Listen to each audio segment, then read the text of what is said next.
All right. Welcome everyone to our MultiView 101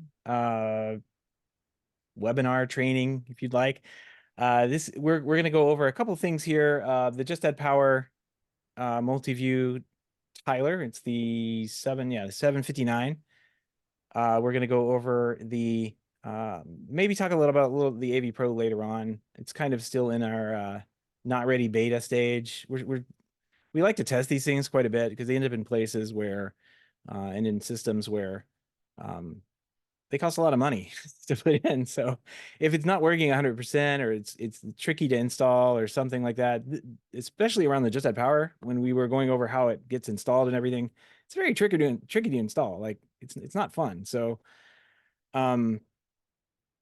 you can find yourself, and I found myself quite often in a place where I couldn't figure out what the heck was going on. Like the system would just get into a state and I'd have to get back to where I have to reset a bunch of stuff. I found out there's some buttons that we'll definitely be reviewing my favorite buttons on the Just Add Power piece. But if you press one of those, it just messes everything up.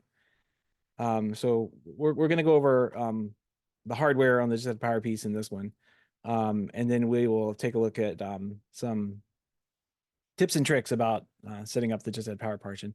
If we have time, we'll look at the AV Pro, the 10G system, and talk a little bit about that. But for the most part, we're going to concentrate on setting up a multi-view Tyler system, setting up the Just Add Power 3G and 4G Tyler that they have. So that's the 759.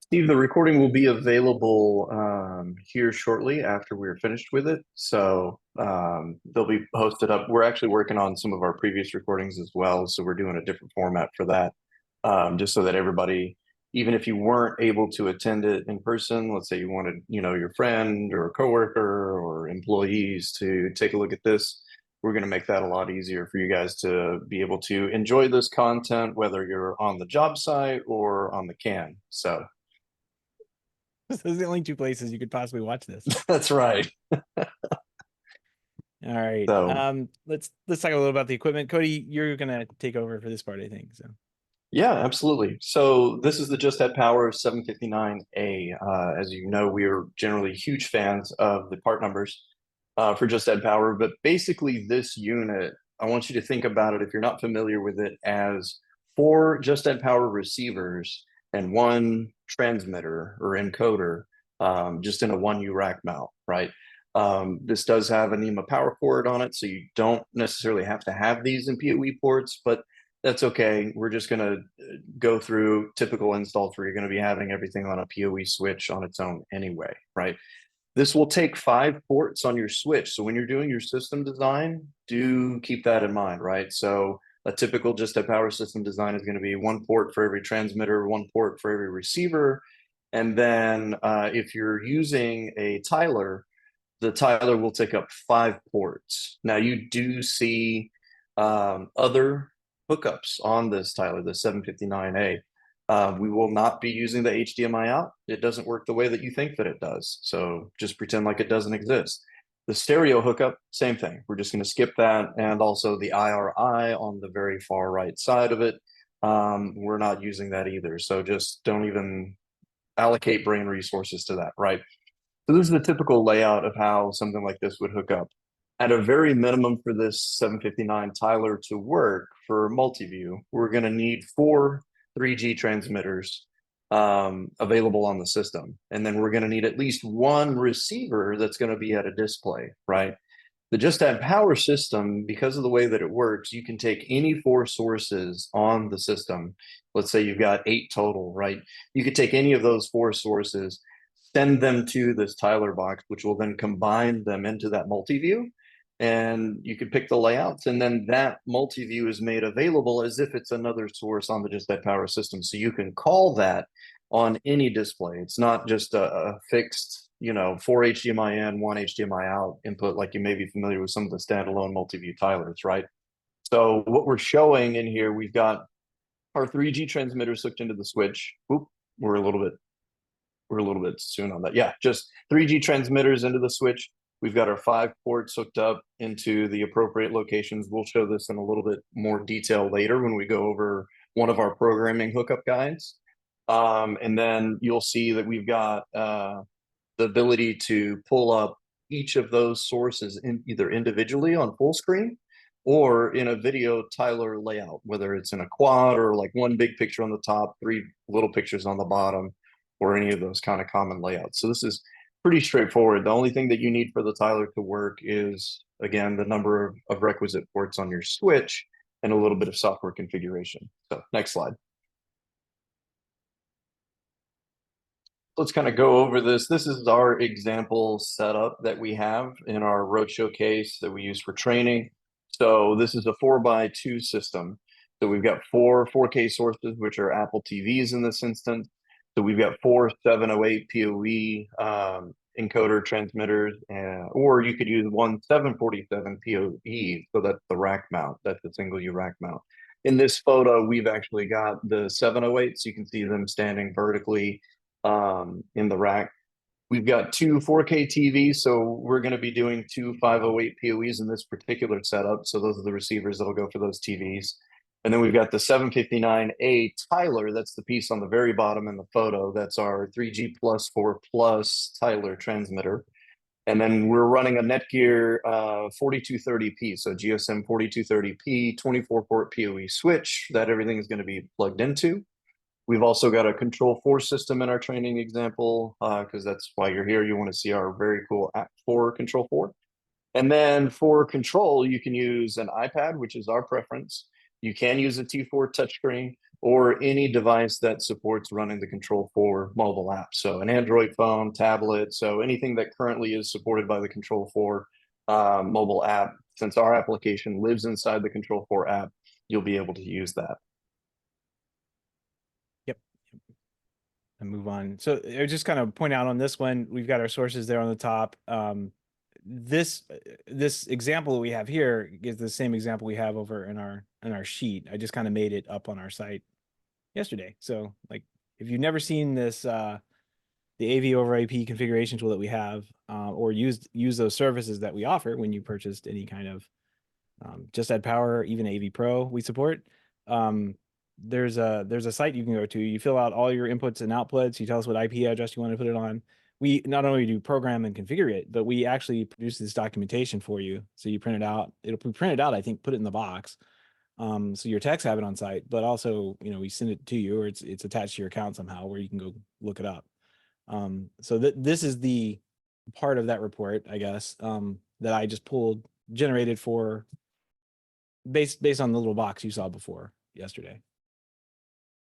Yeah, so this is a diagram that we create whenever you use Blackwire to buy and have us pre-configure your Just Add Power system. So if you buy this from some other place, you're not going to get this really handy hookup color-coded configuration guide. So let's go over and talk about some of the ports.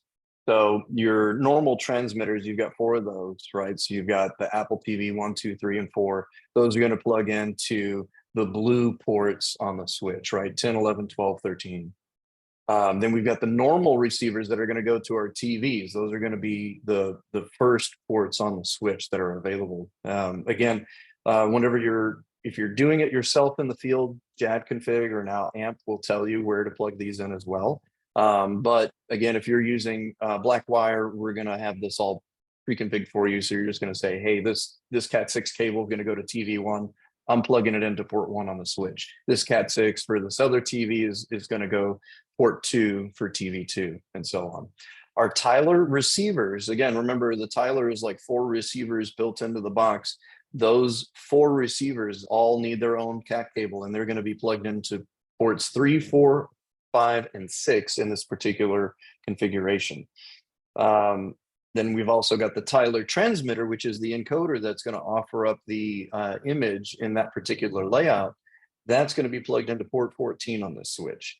Now you'll notice we also have some gray currently unused ports on the switch too, and that's because we like to program for future expansion, right? So future outputs 7, 8, 9 are available, and those are ports 7, 8, 9 on our switch in this instance.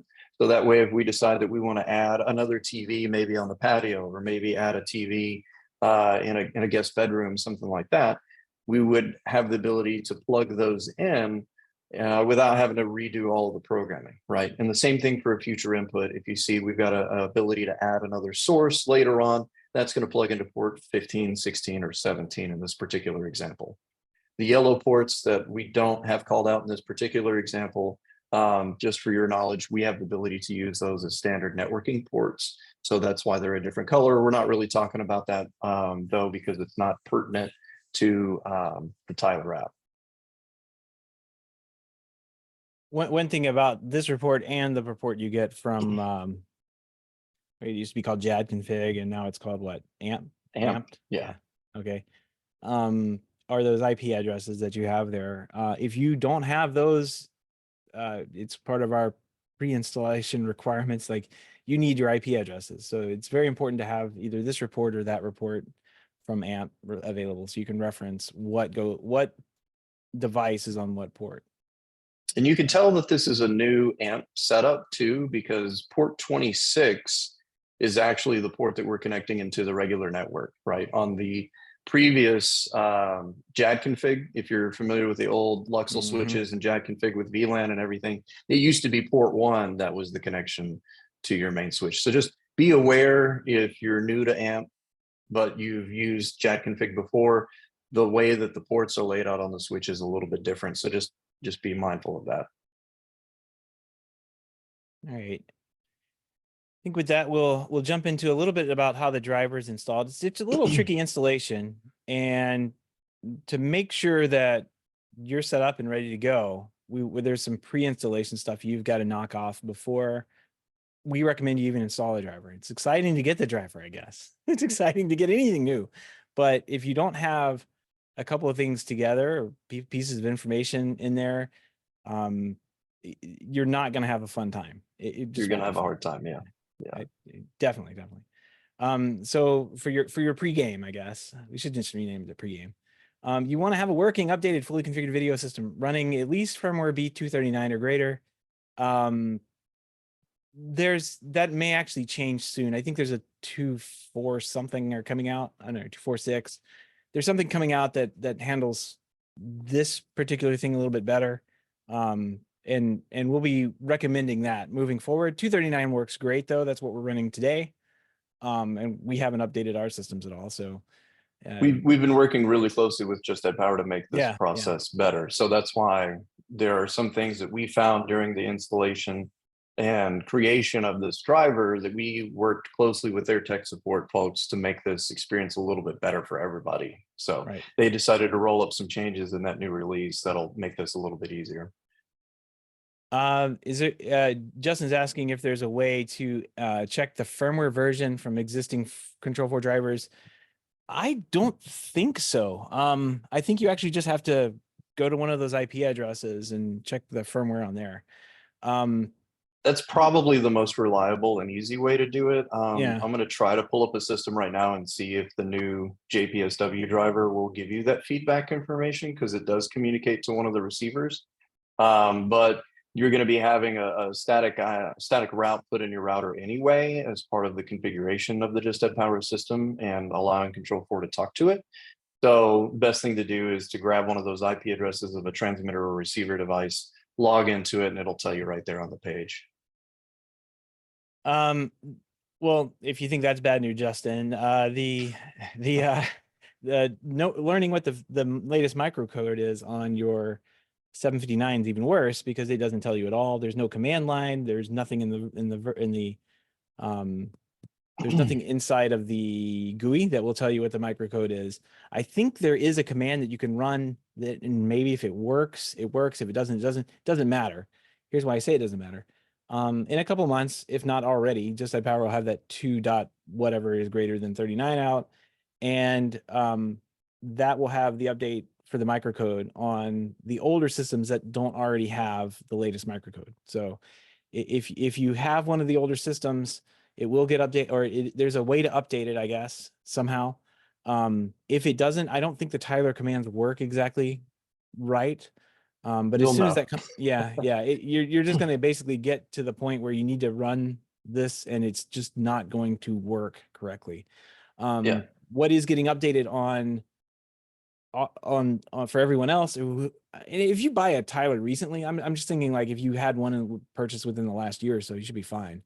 If you buy one 5 years ago, I don't even know if they were out 5 years ago, but if you bought one of the early ones and it hasn't been updated and the microcode's still in there, that's a just add power conversation. I think they have to send you some equipment or something like that.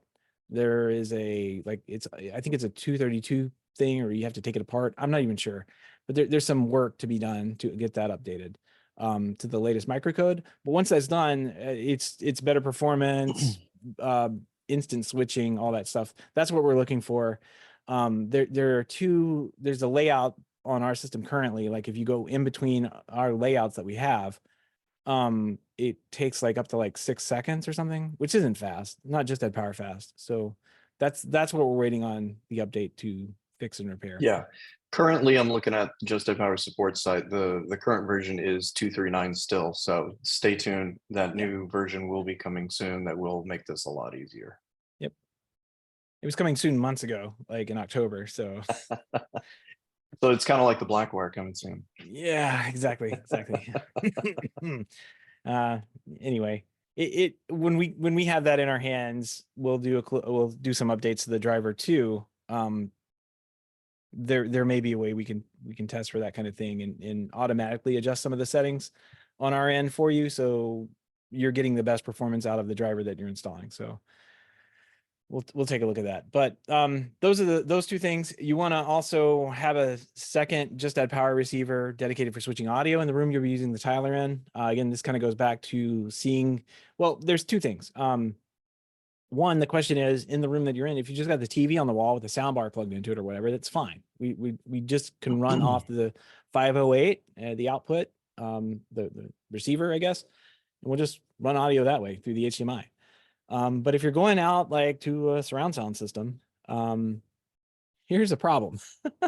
The 259A does not pass surround sound for you over the HDMI. Tyler. Yeah. The Tyler, 759. So if you're bringing a surround sound source like Apple TV into it, and you're putting that into a nice theater room or whatever, you're going to have to downgrade everything on that. Every source has to be downgraded, like set and downgraded for the rest of the house and everything else. It has to be downgraded to 2-channel PCM stereo. Not good. So if you have a surround sound, you want to have that second just add power receiver for dedicating the audio. And I think, do they make an audio one now like that does that? They do, an ST1. Yeah. So that's an additional part. And really, this is just Add Power's recommendation for best practices anyway. If you're doing a surround zone, like a media room or a family room, anything where you've got an AVR in addition to a TV, Just Add Power recommends using a 508 plugged directly into the AVR and a second one plugged directly into the TV for a few reasons, right? This grants audio video independence between the TV and the AVR, meaning you can listen to one thing and watch something else. But the AV in this system design is going to be delivered synchronously to the TV and the AVR rather than having extra processing prior to the TV handshake, right?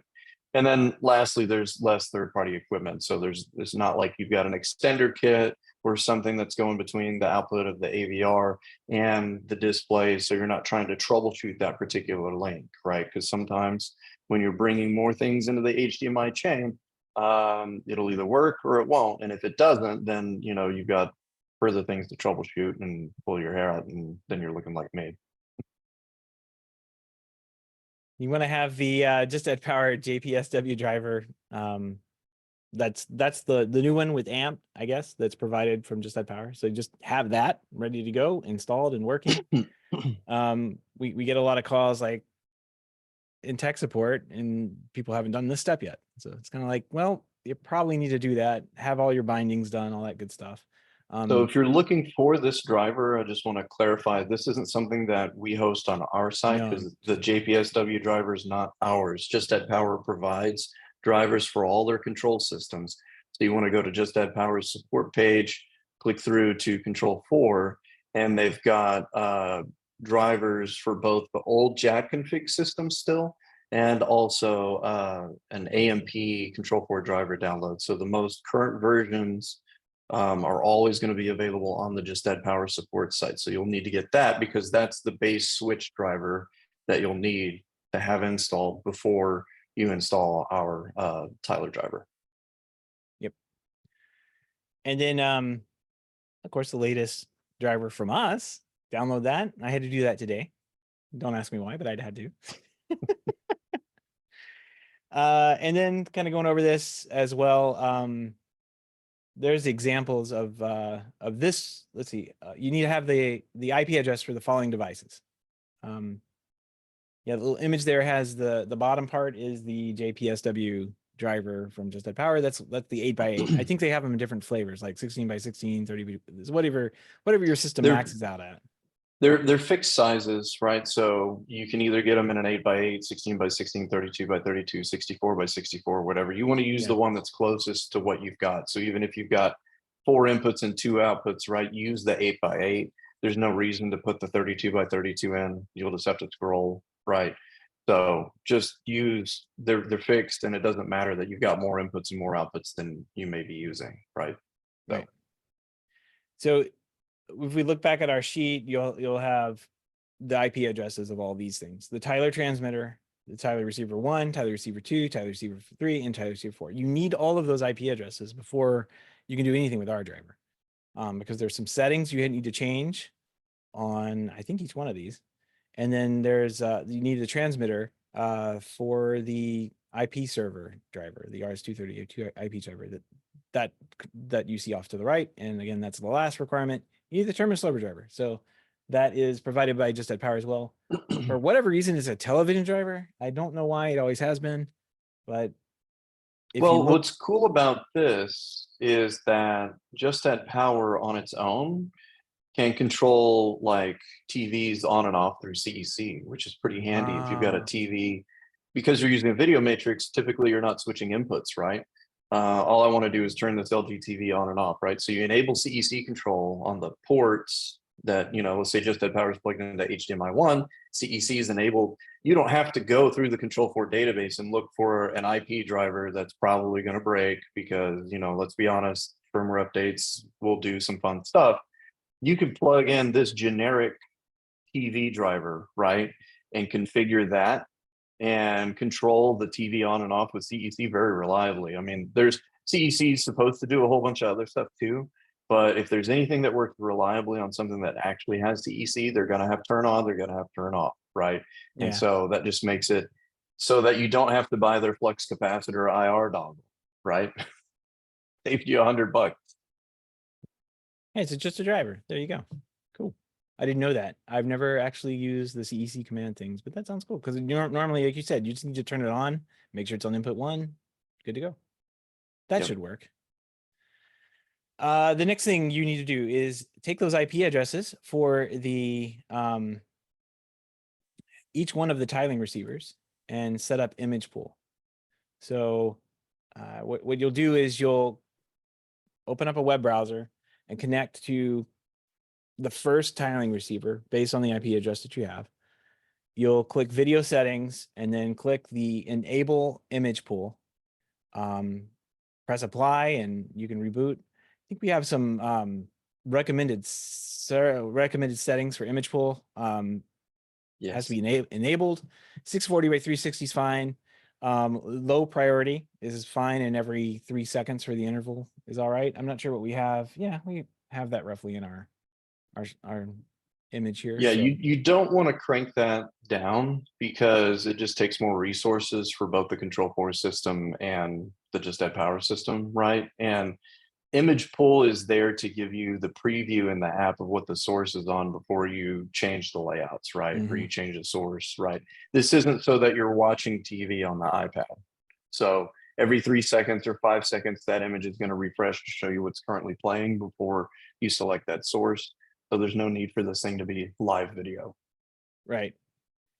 And then you want to, you basically want to, when you set these settings in here, I guess I can't run it. This is one of those things I ran into many times. You want to hit apply, and then you have to save and reboot the receiver. So it's not something they have like this multi-step process, like you get off of like I don't know, It'll pop up routers a and switches. notification. Yeah, so you're in here and you make these changes to image pool, right? When you hit apply, it'll tell you on the web page, it'll pop up and say, hey, you need to make sure that you apply and reboot the settings. When you're on that web page, and we'll probably add a screenshot of this to the slide later, now that I'm thinking about it, but it's in the top right hand of the web page that you're currently on. There's a menu option up there that'll say save and reboot. So you'll have to make sure save and reboot. The IP address will obviously go away because that transmitter receiver is rebooting, right? Go back into it and make sure that these image pool settings have saved. If they didn't, make sure that you do the save and apply, right? But you just want to make sure, because that's an easy step to goof or to forget to do. And you'll go 30 steps later in the instructions and be like, oh, this thing isn't working. And then you're like, oh yeah, my image pool didn't actually stick. So Yep. And you can always turn on that image pool, like setting you see on the image there. Right next to this box is the image pool, like what's going on. And you can turn that on and kind of see what's going on there. So this is really handy for any Just Add Power installation, because you can troubleshoot and label actually. So whenever you go to the web page of the device, you can say this is master bedroom TV. You could turn on image pool and you can see exactly what source is showing, as if you were sitting there looking at the TV, or as if you were hooking a TV directly up to that source. You can see what the transmitter or receiver is seeing, right? Yeah. It's extremely useful. In this case, these are the Tyler receivers. We just want to pull, this is where we're going to pull the images for our interface from.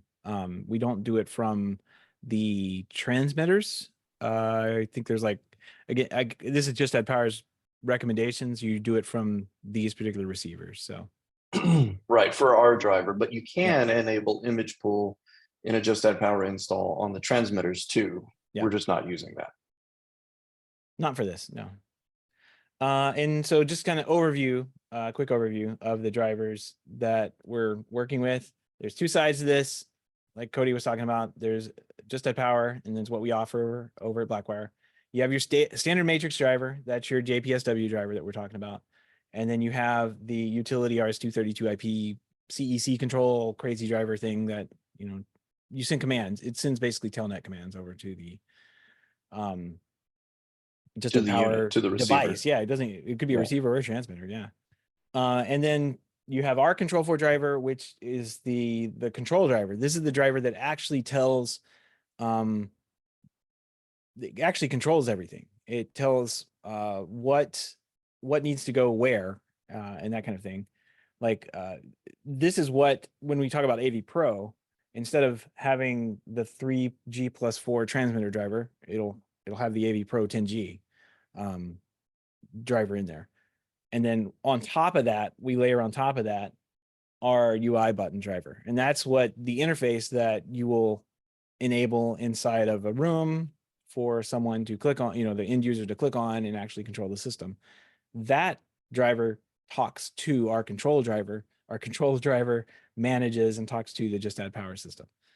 So it's kind of a multi-tiered step thing here, but having all four of those drivers installed in the system is definitely required. So let's take a look at the rest of the install here. I'm going to jump over to Composer, and to do that, I got to stop here and let's see. We're doing it live. Yeah, what's the best way? I should have run through this a little bit better. Let's see. I pin my video somehow. Let's see. I think I can do it. Yeah, that should work. Fun Composer. Can you guys see that? Hopefully. Yes. Okay. It's super blurry, but I don't know if that's because of my window size. Could be. I don't know. Take the C4 app off there. You guys jump in the chat real quick and let us know how it looks for you. Yeah, thumbs up, thumbs down, hands up, hands down. I don't know. What you can do all sorts of gestures in here. Should be all right. Right now we already have a system set up, and it's like we have hands being raised. Turn me off there. Okay. The Control4 system is going to, we're using the native bindings and everything in Control4. We're not doing anything crazy. We're not hacking anything. What we're doing here is using the native inputs, outputs, and bindings that Control4 offers us now to install the system. And there's actually, this is made possible from a new feature that they put in, I think, back in 3.3. If it's not clear, Cody, I can probably switch to a different thing real fast. I don't know. Yeah, I haven't heard any feedback from anyone else, but yeah, okay. I don't know. I'll try switching. It almost looks like some kind of cave drawings or something. It's probably not right. Let's take a look. Let's see if I can do this better, more better this time. This. Any better now? Significantly. Holy cow. It's like I went to the optometrist. It's an aging issue then. It's a me problem. It's a you problem. Yeah, exactly. All right. Back at it.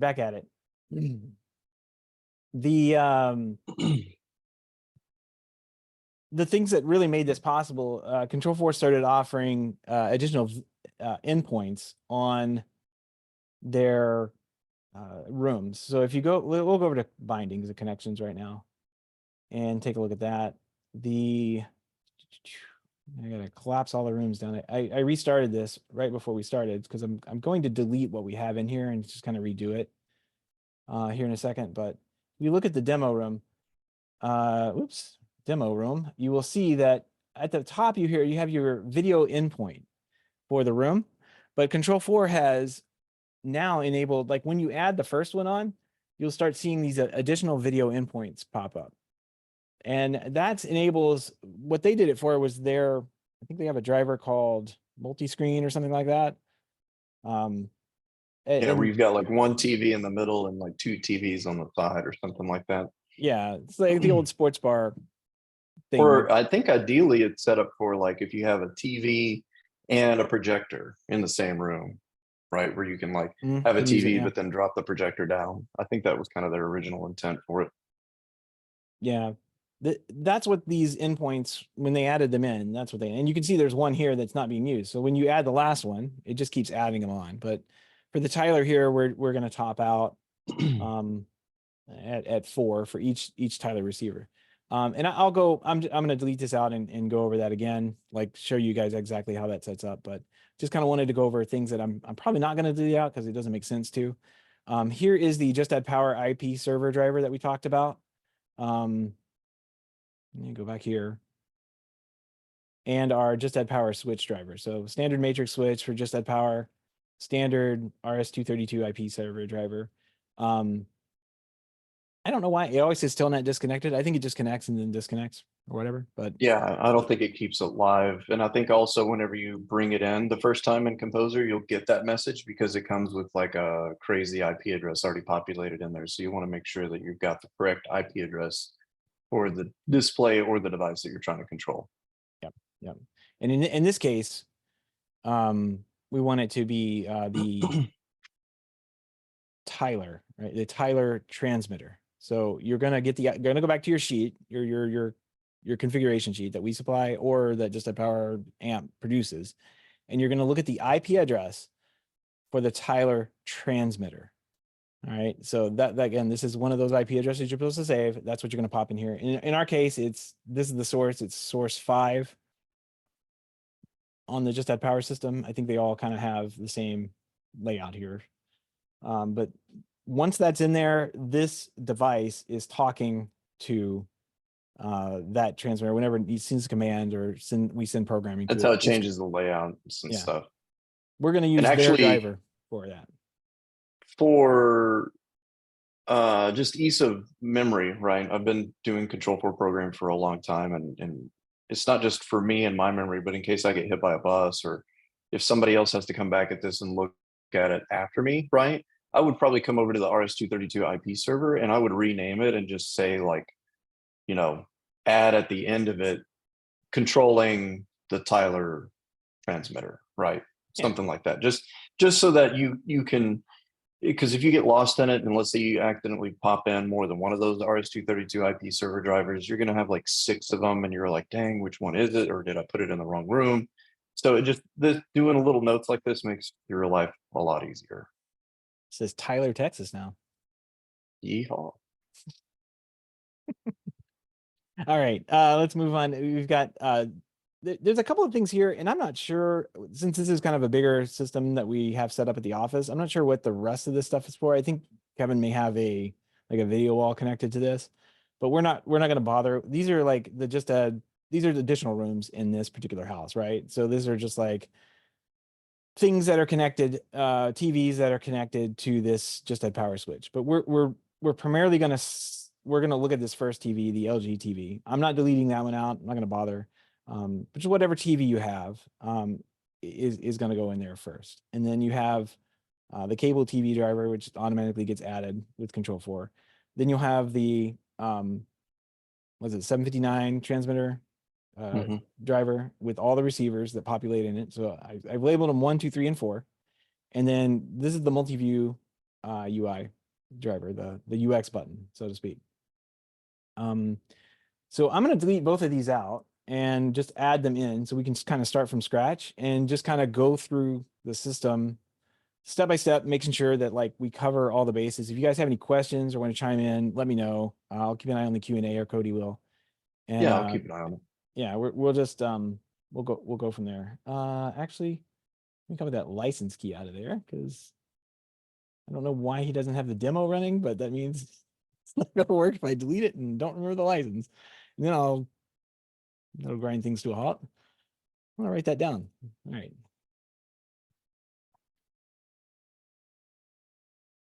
Probably the same license that comes with the other one. So, and then the transmitter, just going to delete that out too. Again, when we talk about AV Pro, and you can kind of see it down here in the other rooms, we have the same, like a duplicate system set up next to it with a 8x8 10G, and then we have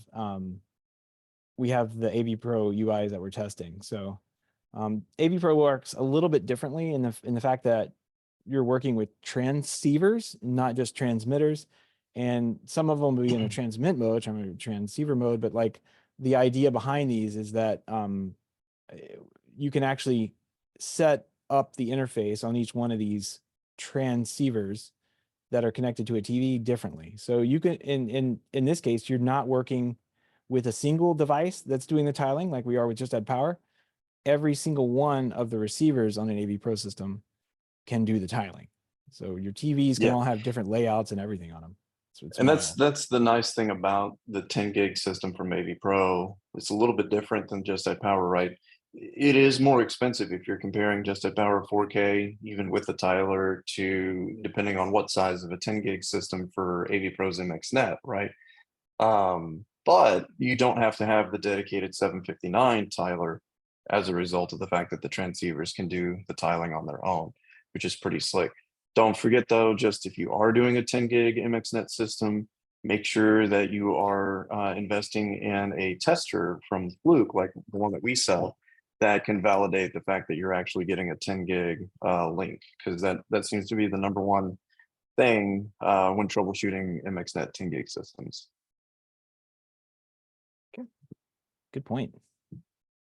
Okay, let's go back to our little guy over here, Just Add Power. We're going to drop a couple of drivers in now that we deleted, and just kind of start from scratch with those.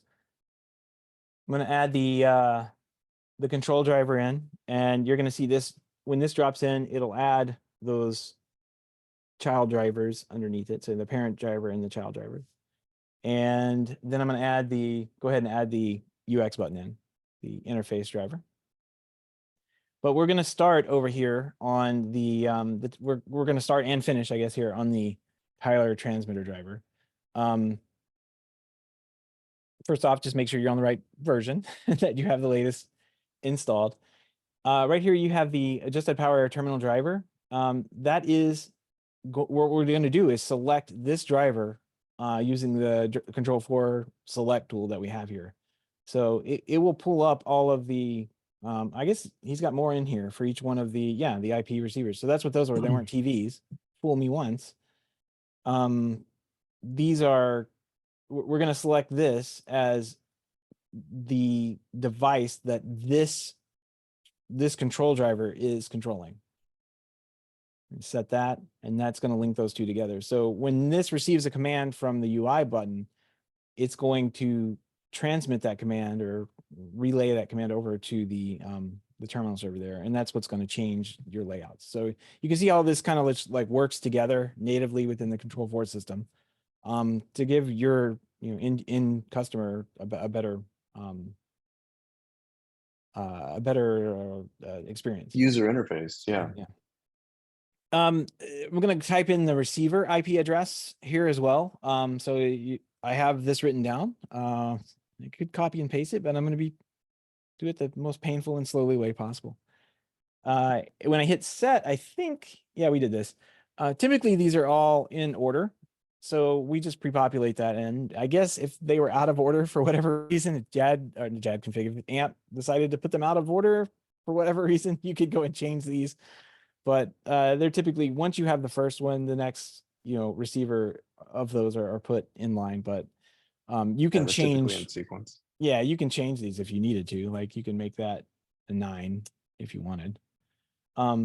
But that's going to be how we get the images off of just a power. So if these are wrong, again, this is how you will get lost in the matrix. If these are wrong and you start pulling images from something else, then it becomes a very, very confusing, because troubleshooting a matrix is already confusing enough. Like if you have a problem, where do you start? It's one of those things, especially I love it when a client calls you on the phone. It's like, yeah, this system's not working. It's the Control4 remote. And you're like talking to them and you find out, oh, it's just the audio is not switching. Oh, in that room, it's probably this, that kind of thing. The amplifier's dead, or the receiver's not turning on, or whatever. Or the cable box didn't turn on. Thank you, Comcast. Yeah. Matrices are notoriously hard to troubleshoot. And yeah, that's why we do have tools in here to help you. So we have this Blackwire debug button. If you press this and check the little window, it's going to like give you some information like, oh wait, there's nothing bound to you got to check your bindings. There's a problem here. If you didn't have receiver information in here, it would tell you that. We're trying to expand on what we do with this as a little troubleshooting tool. So you'll start seeing it pop up, and I think it's in most of our drivers now. And it really helps our tech support out too, based off of the questions that we get in from tech support. I take a look at those and try and figure out a way. Either I can fix the question from never happening again. That's ideal. Or I put something in the debug here to kind of tip everybody off. Either our support team or you in the field, like as to what's going on. If you ever see one of these little exclamation marks next to something on this report, that's a potential issue that you may want to look into. Let's see. The next thing we should do, let's go play with the bindings, because that's the most strangest thing, I guess, we have here that we want to take a look at. Oops, sorry. All right, so we're going to go to our transmitter driver. And this Tyler output is an HDMI binding for your Tyler. And that's going to go right over to the Control4 system. And I'm pretty sure it was 5. I'm glad I didn't check this at all, but there, it's 5. Not that this matters. But in your case, it would. You're just going to bind this to where the Tyler is plugged into on the Just Add Power system. If we look back at our installation sheet, ours is on 5. That looks like it might be the AV Pro MXNet. Ah, it is. Yeah, that's funny. Fred. Let's see. Oh yeah, scroll up. There it is. This is why those room filters these days are pretty handy. Yeah, it actually won't work at all. So, all right. Learn from our mistakes, everyone. Exactly. So we get that's what we get for installing so many matrix systems on this. All right, and then for each one of these receiver outputs, we need to go make bindings for those. So we need to tell this system where these receivers are bound into the system. And I didn't write them down, so I'm kind of wondering where they went. I guess they would Oh, probably be they're in the presentation, yeah. 5, 6, 7, 8, 9. So are these the Tyler receivers? Yeah. They are 3, 4, 5, and 6, according to one of the slides. I don't know if that helps. Oh, no. That, well, because this is the office system. That is that little case that I'm familiar with. Oh, then Yeah, good this luck. won't matter. Yeah. This is why you need your documentation. Anyway, you're just basically telling Control4 how to route AV signals around. We intercept a lot of director commands because director get really confused if there's like these loops that we have here. So these are the sources that feed the tiler itself. There's those 4 sources that you get on the tiler, and we're directing Control4 to basically treat these as like different TVs. So you see here you have room controls and videos. These are basically TV drivers, and what we're going to do is bind these room selection controls to here and into the room. So you see I've got the LG as your first output.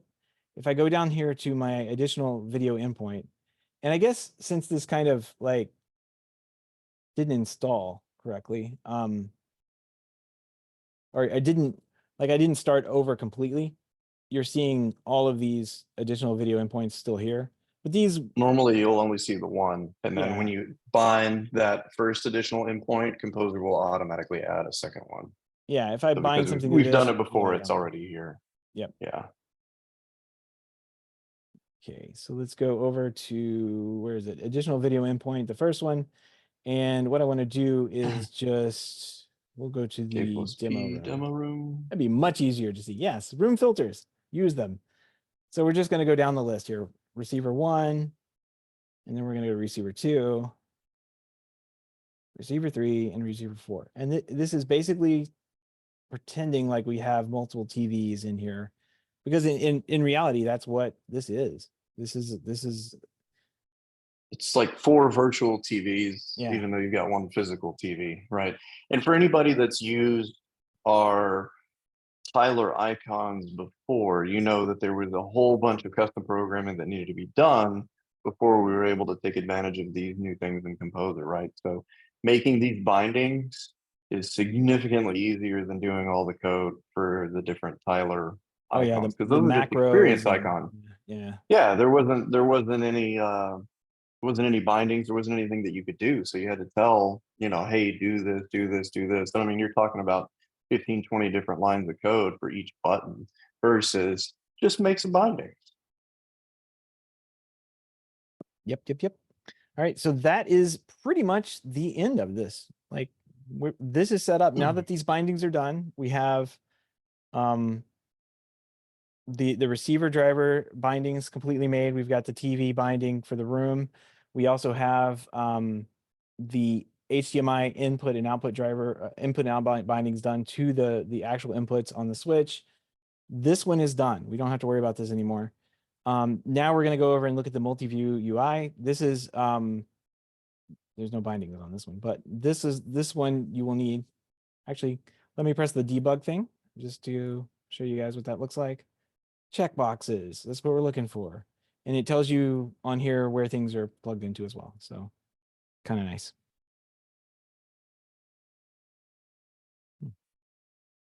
All right, moving on to the MultiView Pro setup.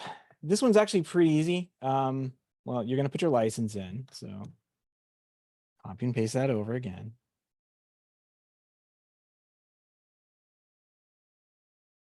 All right, and then what you want to do is select what tiler you're using. So in this case, we only have one installed now, but we're going to use this device to tell this UI button what to control, what to send its commands to. If you had more than one tiler in the system, you would point different buttons possibly at those different tilers. And then the next thing you want to do in here is, if I go to the demo room itself, let's check this. I think there's a debug on here too, right? Yeah. No, I guess not. I don't know why there is one there. This right here, navigator, we're going to go to the watch, modify, and then we want to throw our multi-view over into watch. Move that on up to the top. Now, I don't think you want to see these transmitters or anything in here, so we can go ahead and move these out, right? Those aren't really anything that you're ever going to select or watch as a TV. Hide those off, and then just do a refresh navigators. And I think if all goes well, oh wait, I can do something.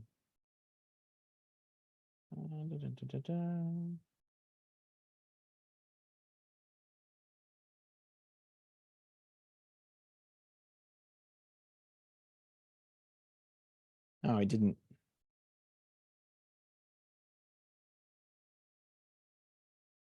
A second.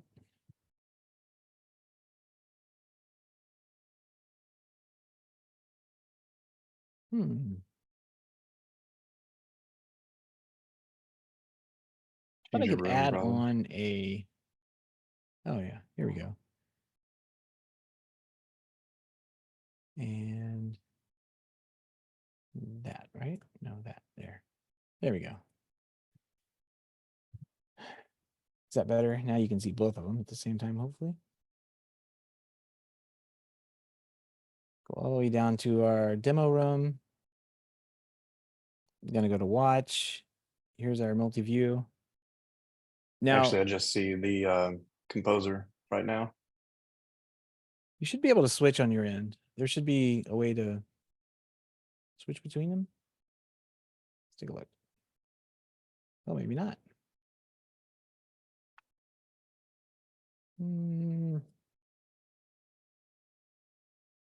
Not sharing too. I don't know what's going on. Well, we'll just do it the hard way then. Thanks, Zoom. All right. So I need to go back and forth between the two things, and it's not easy to do. So right now you can see, I know what it was. I hid those sources. So we don't see any sources populating in our display here. So what I'm going to do is go back and put those in on the navigator.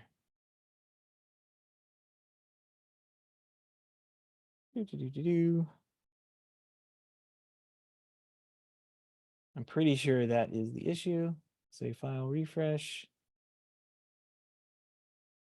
There's a way you can also show hidden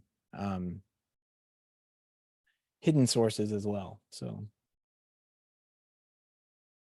take a look at that in a second. It loves to go back to the beginning here.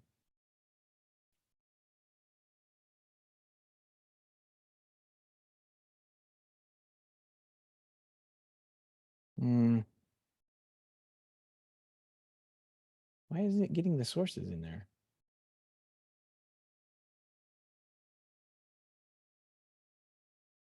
You need to refresh your navigators or anything? I thought I did, because I just got the other ones pulled back up. Hold on a second. So let's take a look. I'm going to move over to Composer.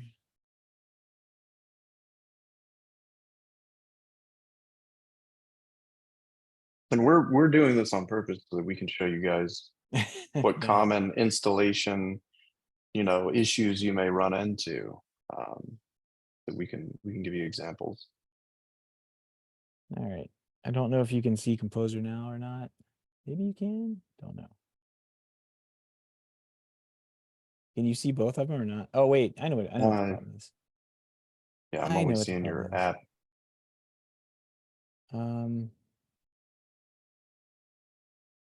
Let me do this. I think the problem is you're not currently subscribed to Control4 Connect. Shh. We don't talk about that. Let's see.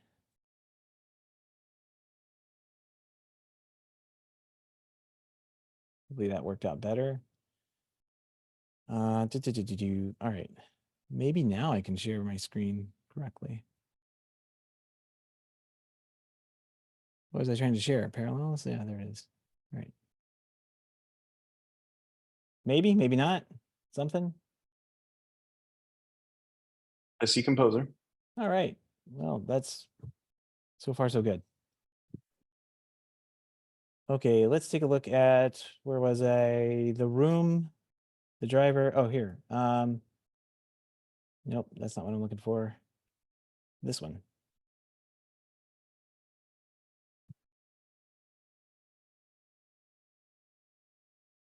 Update sources from Navigator, include the hidden. We want to say true or false. Let's say false on it. Hit OK. And I should be able to go over here. This is frustrating because I know the last Zoom I did, I shared like two things at one time by saying share both. Okay, it's for sure sharing both of them now.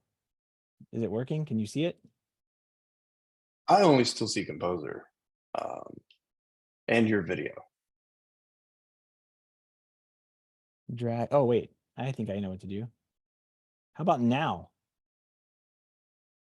I see a really blurry icon of something. Yeah, I'm not even sure what that is. I figured it out. Hold on.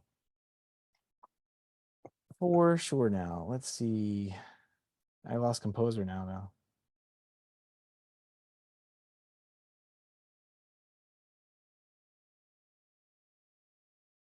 Weird.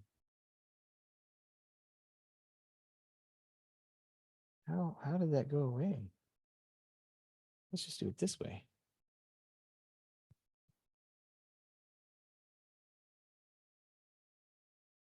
Ha! Is that any better? There you go. I see your presentation. I see the MultiView Pro UI. Yep.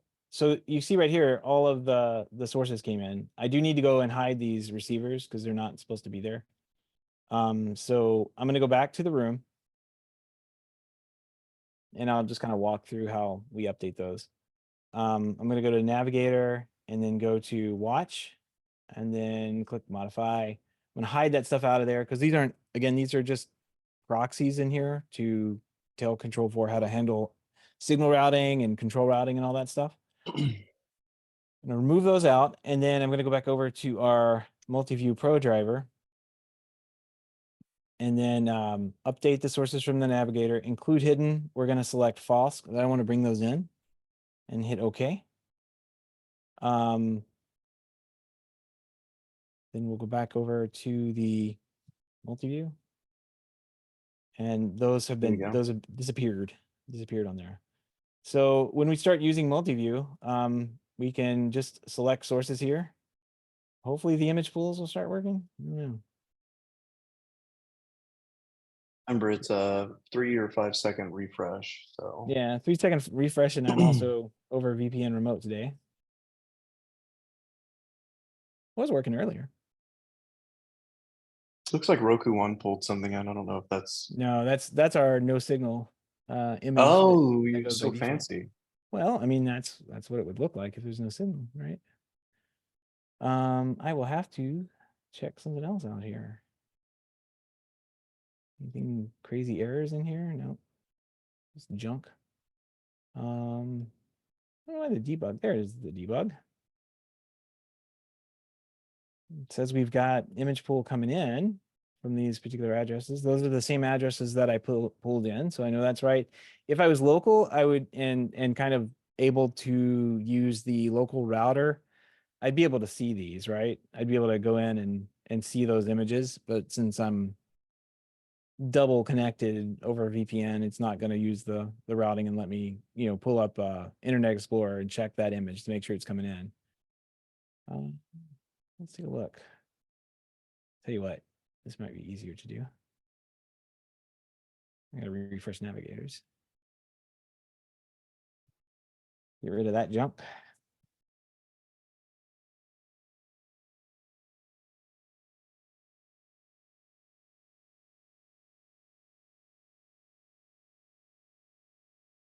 wonder how many hours is spent waiting on refresh navigators or loading project things. Never close Composer is what I've learned.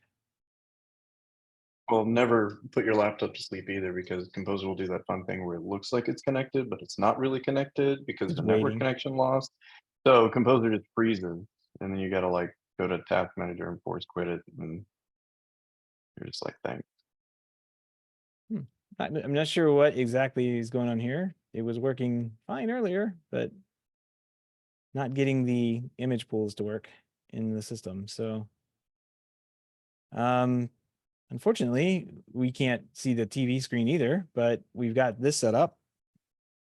It is getting something, or no, I guess it's technically not. If I go Roku 2.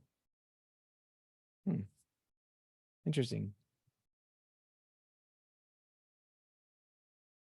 I didn't miss a step or anything, so I'm gonna chalk it up to VPN VPN issues. feature. Yeah. Yeah. And probably using, oh, wait a second.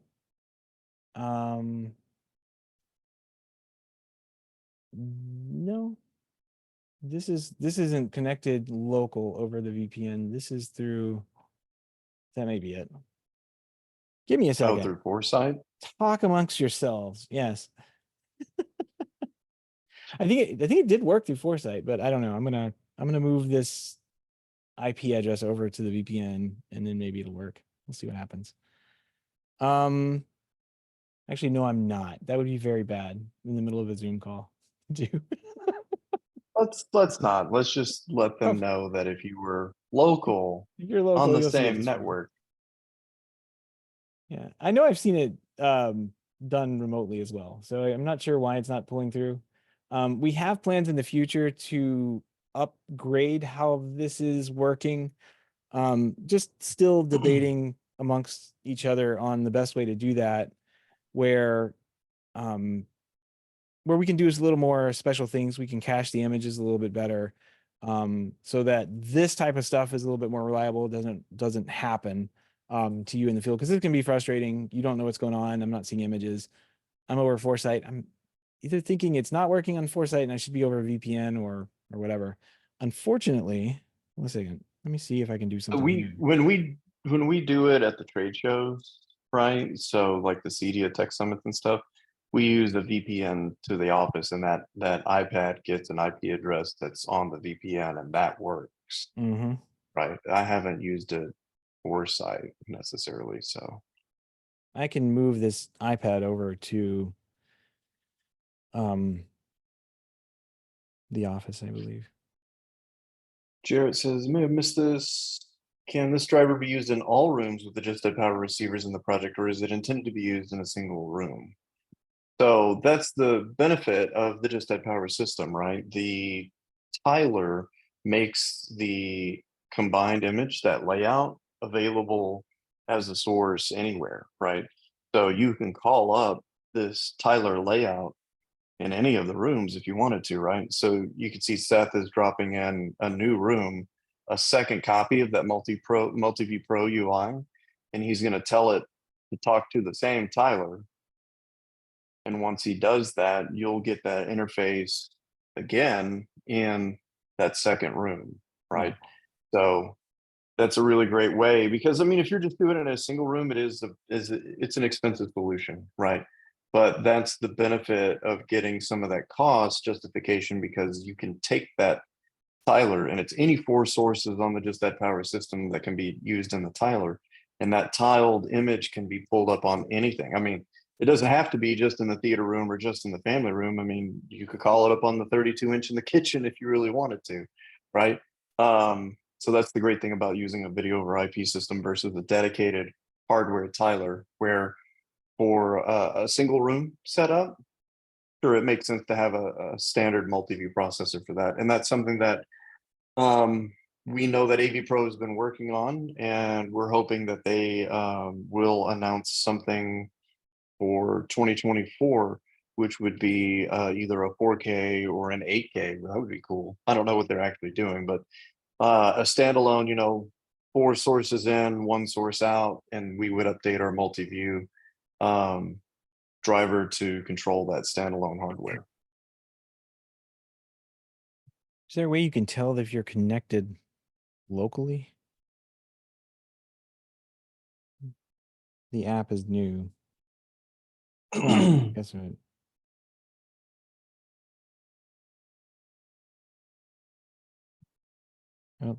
I think I'm still remotely connected. Trying to think of how I would be able to.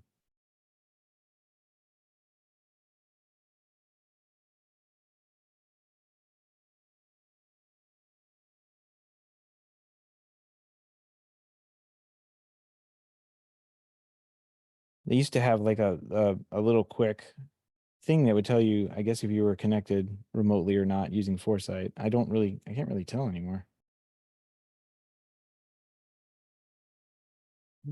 Great question. I'll check that out. Yeah, the app has like been updated recently. Don't know. Okay, so if you go on the app and you tap the hamburger in the top left there, you go down to the little gear, which is like the fanciest looking gear I've ever seen. It actually looks like a off-road tire on a covered wagon wheel. Okay, we'll just call it that. It'll take you to settings, right? And it'll say connected local. Like my house right now says I'm connected to my system and it's local. No, mine says lightning. I don't know what that means. Well, anyway, we'll move on. Yeah, sorry about that. I'll try and make the demo better next time. There are images that pop up there. They're very slow and they kind of like chug along, but that's okay. This is like our first pancake. We'll toss it and we'll do a better pancake next time. Yeah. We'll go over the interface real fast just to kind of cover some of the things that are on here. On the right-hand side, you have these 3 tabs, keypad tab to type in numbers if you like typing in numbers. We have a basic control layout here as well. And you have a source selection, which you can use this source selection. On the iPad, you can do drag and drop. On this particular thing, you can't, just the way their thing works. But if you click it, it will the square, the location you have highlighted is what you are controlling using all of these things over here. Which is super cool. You don't have to, historically you had to like change rooms and do a bunch of goofy stuff. Right. But yeah, the yellow highlight is the thing that you're controlling. So this makes it super fast. If you want to like, oh, that one on the top right, I want to change the channel to this other game. All you have to do is tap it, make sure it's highlighted. And then if you're changing a source, you can choose a different source on the source list, or you can just jump over to the keypad if you know it's like Fox Sports Southwest is channel, I'm making it up, like 371, right? You can just go 371, boom, and it sends it to that source that's currently in that quad already. I mean, this is massive UI improvement over the stock capabilities of Control4. Yeah, just remember whatever is orange and highlighted is what you're controlling. Now, that's separate from audio, because remember, we can switch the audio all over the place. And I do want to hop back over to our, excuse me, our control driver real fast and tell it what audio mode things need to be in. If you have dual just add power receivers, recommended, or you have the single just add power receiver. So dual is what we talked about it when we, and 9 times out of 10, this is kind of what our target was when these were installed, they were installed on the big TV in the game room, that kind of thing. They weren't necessarily made available outside, again, because of the restrictions around audio that we mentioned earlier. I don't know, we didn't mention in this last conversation, but you do want to have that separate audio path so your source devices don't have to be downgraded to stereo. So if we, depending on how we have this set, that's what's telling just at how it's, that's what our driver is using to determine how you want to control the audio in these rooms. So if you have a single receiver setup or dual receiver up, just make sure that that's set in here. And when you're looking at MultiView, This little button down here on the bottom is how you turn the audio on. When you turn that on, that tells Control4 basically this source needs to be the active audio in that room, and our driver will basically determine. It's trying to get an image. Our driver will determine. That needs to take. It's like really trying what to do here, where it needs to send the command for the audio, because audio goes 2 different directions sometimes. Down on the bottom, it's kind of goofy here because this room, it wasn't set up with a discrete audio device. But if you have a discrete audio device, these 2 buttons get Like separated. a receiver. Yeah. Yeah. And Well, you got I a need slider. to update our buttons here on the bottom to make it a little bit bigger so you can tap them and separate them out. But for some reason, they've collapsed together on me. Now watch after the audio is over here on Roku too. If I switch over here to Apple TV, you see the audio turned off. Well, that doesn't necessarily mean that the audio is muted in the room or anything. It just But if I means go, that that's not on for that it's not, source. yeah, that's not the audio source that's happening in the room. So if you're say you're watching something in this mode here, and this is your audio, this is your main screen audio. If you're switching over here and kind of like controlling things, changing the channel, selecting up, down, left, right, that kind of thing, and then your audio is still coming from this screen on the left.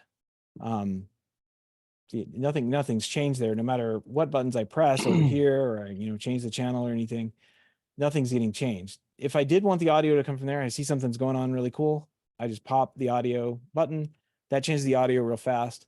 When I go back over here, if I wanted that to come back on, I just switch it again as well. So that's our real quick way of controlling the audio, and then trying to bring the audio controls that exist in the Control4 app into here is what we're doing with these buttons down here on the bottom. We'll make those a little bit bigger so they're easier to control and whatnot. And then source selection, drag and drop is available. We have these layouts available now. How they appear on your screen is not how the default layouts that just a power supplies you, because I never have liked those. So what we have with those, we've made our own custom layouts with them, and we think they look a little bit better. But there's one thing about this one. This has the screen in 16:9, so there's no distortion. Like if you use the ones that come out of the box with just a power, it can kind of compress the image and kind of like squish things up, or leave you with like weird black bars and stuff at the top and bottom.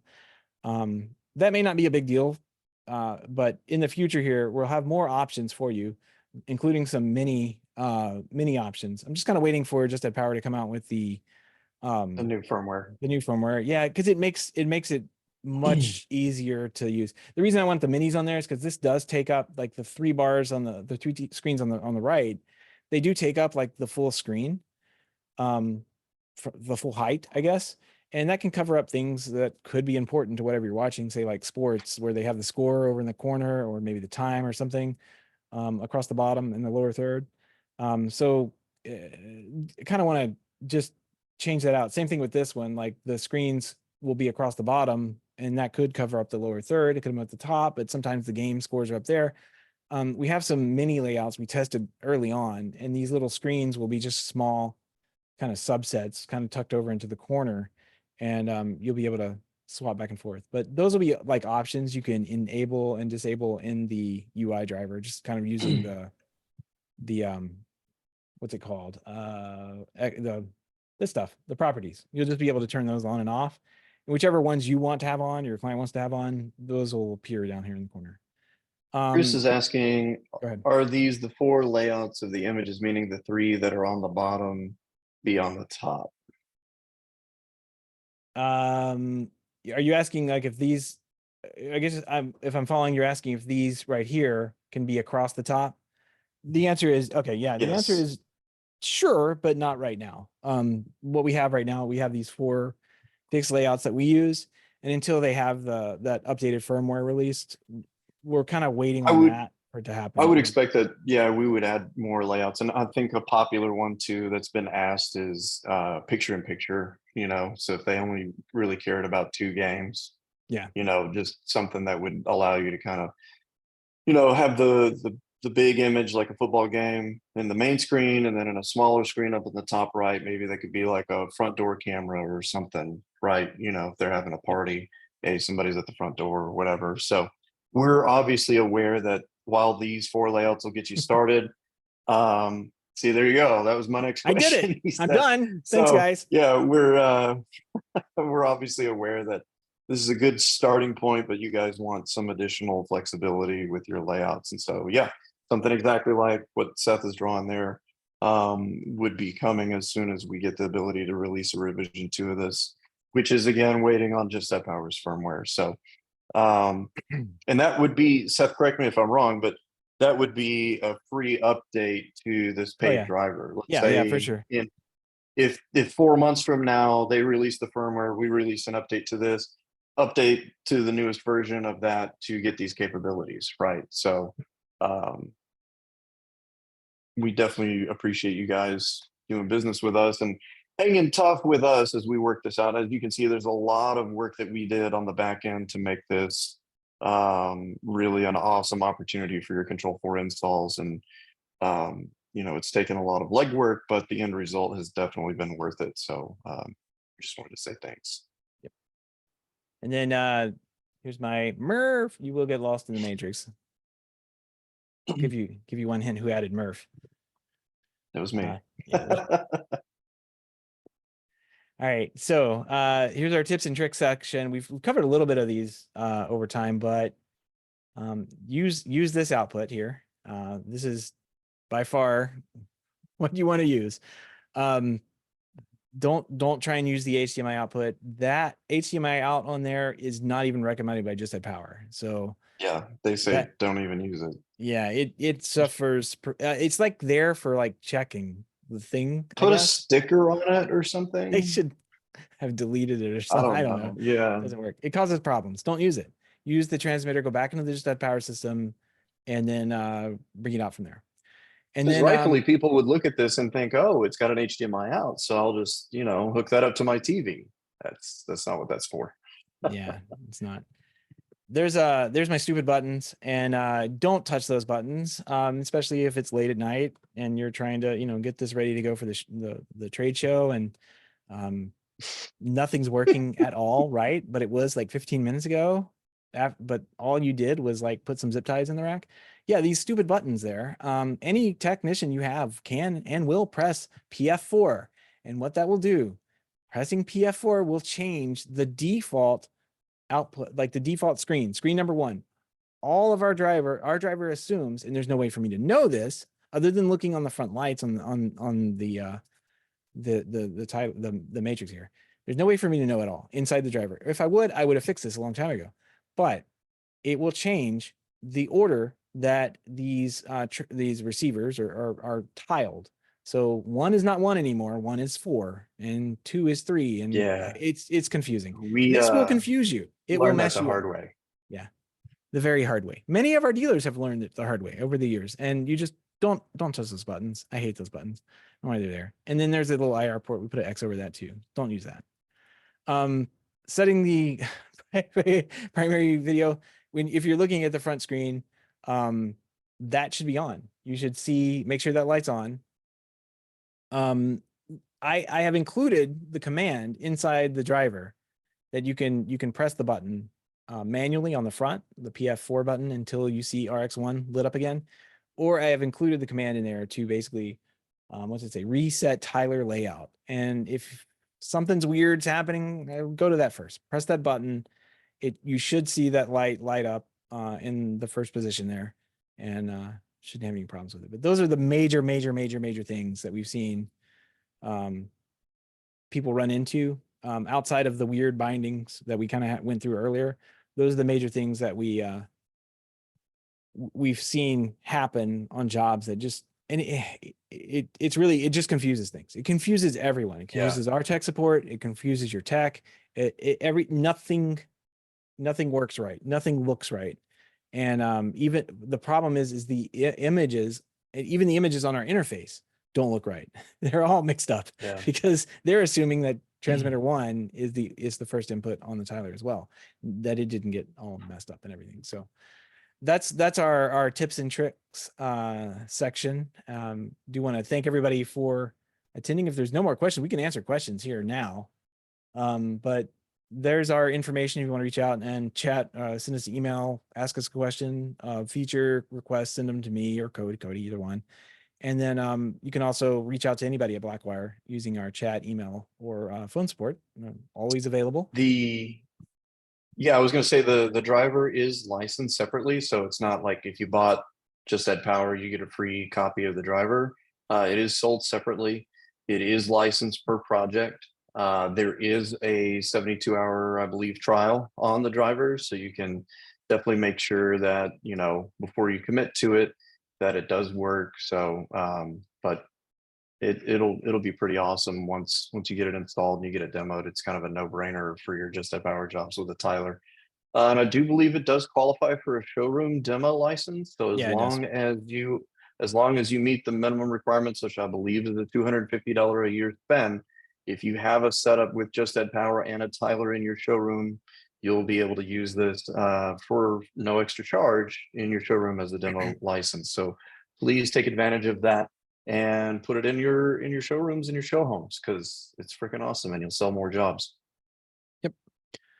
And with that, well, we do have some training coming up in the future. I think we just had a Ruckus 101, so maybe that one's going to be later.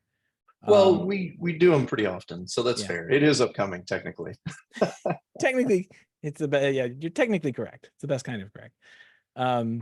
Yeah, we have Blacklight training coming up, I think in March. There's also at was it Lightapalooza will be there as well. So there'll be some come see us at Lightapalooza. Yeah. There'll be 2 training classes for that there. MTX, UniView, and what's the last thing? Oh yeah, the PepLink stuff. That's coming soon. I don't think it's been announced, but we've got some really cool routers from PepLink that do 5G failover and all sorts of stuff really well. Lots of really cool stuff. And they were actually just announced as, I believe, the first third-party hardware partner for Starlink. So if you guys are getting involved in any Starlink applications, PepLink has been approved by Starlink. So definitely a viable option for a lot of different solutions. So PepLink's some pretty good stuff. Check it out. We've got it on the website. Yeah, everybody. Thank you very much for attending today. If you do have any questions, shoot us an email, get in the chat there on the website, probably the easiest way, and it'll get to either Cody or myself. But I think that's going to wrap up everything we had planned on talking about today, and we'll sand off the rough edges on the demo here and get it fixed for next time. Perfect. Thanks everyone. We appreciate your time. This one's not going to be We'll just put it in the trash. Yeah. All right. Thanks guys. Thanks appreciate everyone. it. Have a good one.